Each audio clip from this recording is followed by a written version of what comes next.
આણંદ મહાનગરપાલિકાના કર્મચારીઓની હડતાલનો આજે પણ અંત આવ્યો નથી. કરમસદ આણંદ મહાનગરપાલિકા કચેરીનો સમગ્ર ઓફિસ સ્ટાફ બીજા દિવસે પણ હડતાલ પર રહ્યો હતો. કર્મચારીઓ આખો દિવસ કચેરી બહાર બેસી વિરોધ નોંધાવ્યો હતો, પરંતુ દિવસ પૂર્ણ થયા બાદ પણ મહાનગરપાલિકાનો કોઈ અધિકારી કર્મચારીઓ સાથે વાતચીત કરવા પહોંચ્યો નહોતો.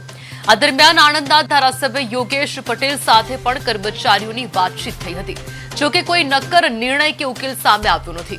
બીજી તરફ કોંગ્રેસના પૂર્વ કેન્દ્રીય મંત્રી ભરતસિંહ સોલંકીએ પણ હડતાલ પર બેઠેલા કર્મચારીઓની મુલાકાત લઈ તેમની રજૂઆત સાંભળી હતી. કર્મચારીઓનો આક્ષેપ છે કે તેમની માંગણીઓ અંગે હજુ સુધી કોઈ નિર્ણય લેવામાં આવ્યો નથી, જેના પગલે આવતીકાલે પણ તમામ ઓફિસ સ્ટાફ હડતાલ ચાલુ રાખશે તેવી જાહેરાત કરવામાં આવી છે. એ સમય દરમિયાન કોણ કયા કોંગ્રેસના સભ્યને કોણ આવ્યું હતું મને ખ્યાલ નથી.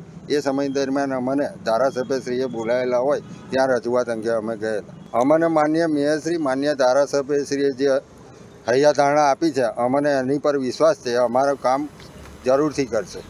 એ સમય